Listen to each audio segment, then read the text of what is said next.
I'm Tom Gray, Executive Director of the National Coalition Against Legalized Gambling, and it is good to be in Nebraska, where a battle is looming, an election on whether to bring casino gambling into this state.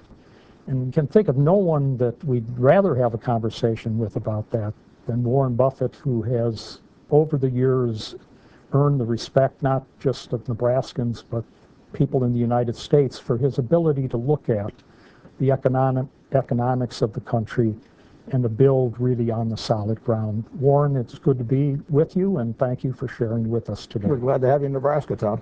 Well, how is it that we come to this point? This is the third historical wave of gambling in America, and it's sort of had a boom-bust cycle, and it's in the boom cycle now.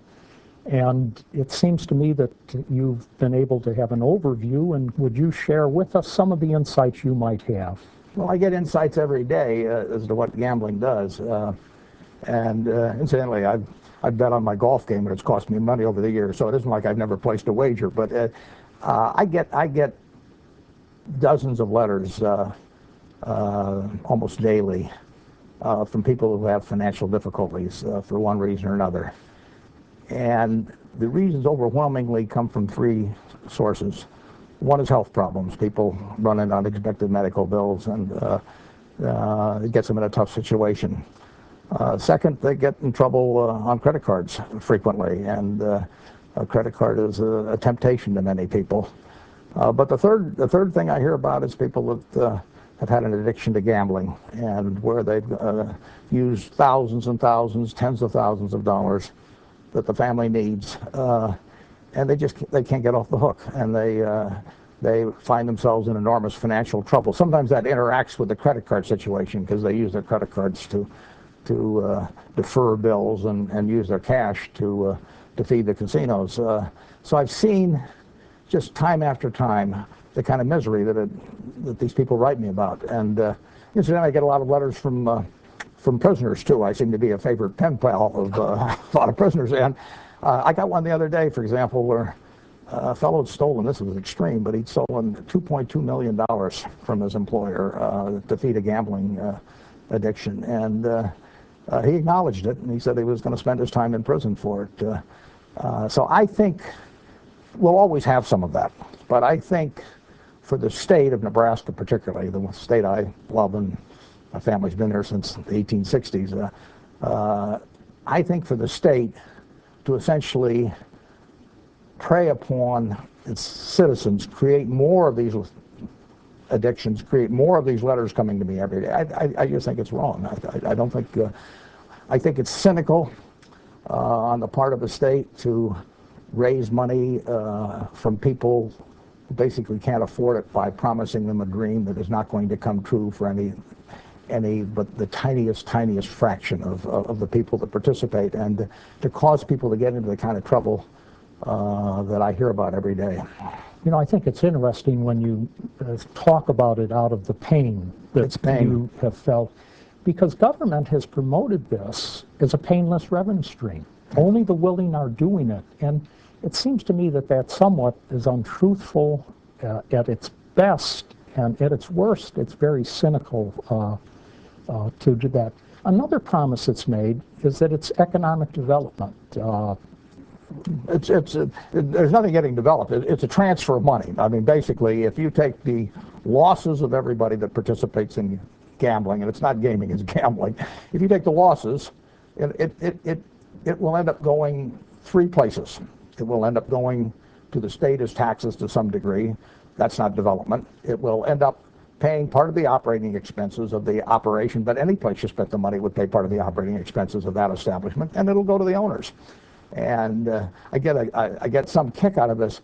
Keep the money in Nebraska, a name attached to people who want to bring casinos here, because there are two propositions out there, and the greatest amount of funds for each one of them promoting them is coming from institutions in Nevada. And if I ever go out to Nevada and start running campaigns and say, let's keep the money in Nevada and put a lot of money in it, believe me, Nevadans should look at me twice, because that's not what I'm all about.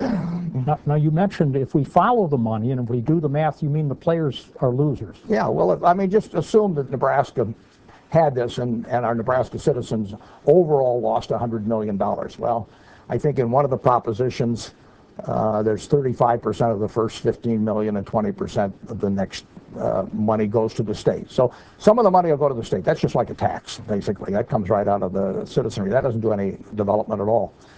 Some of the money will go for operations, and the rest of the money will go for profits. And the sponsors of both of these are out-of-state corporations. So you're not talking about development for Nebraska when you talk about transferring money to Nevada and the state. And could there be a corollary? We seem to see a pattern. This is disposable money. I didn't notice when I came into Omaha that you had trees growing with gambling money. Could it have an effect then on taking money out of the local economy that might then not be spent on other items? Well, if Nebraskans lose, just pick a figure, 100 million, the casinos come in, the number would undoubtedly be larger than that based on Iowa. But if they lose 100 million, I mean, that's 100 million they don't have to spend on food and toys for their children and movies and everything else. I mean, those are the letters I get. These are people that have been tapped out. It's all gone. In many cases, they've run up balances on their credit cards, and frankly, when I write these people back, I often advise them just to take bankruptcy. I mean, they don't really have an alternative. They're in so deep, and the position of the state of Nebraska should not be to create a whole lot more people that are in that position. It seems to me that we've got then a product that's addictive in nature, that creates a certain pain and a cost to that leads to bankruptcies, and oftentimes prison correspondence would mean that there's crime involved. Addictions produce crime. I mean, addictions produce crime. Not every case, but if you have a large group of people that are addicted to drugs, you're going to have more crime. If you have a large group of people that are addicted to gambling, you're going to have more crime. People get into impossible situations when they get addicted to something like that, and some people will opt for crime, some will opt for bankruptcy, you know, some may commit suicide. What's an amazing thing is across the nation, though, gambling has been promoted strictly on its benefits. There is no mention of the addiction, the bankruptcy. Well, there's a lot of benefit to the owner. I mean, and there's the occasional lucky person. But for every lucky person, there's hundreds of thousands that just keep feeding the kitty. And net, it's a big loser for the citizenry. You know, my sense is that you understand money, you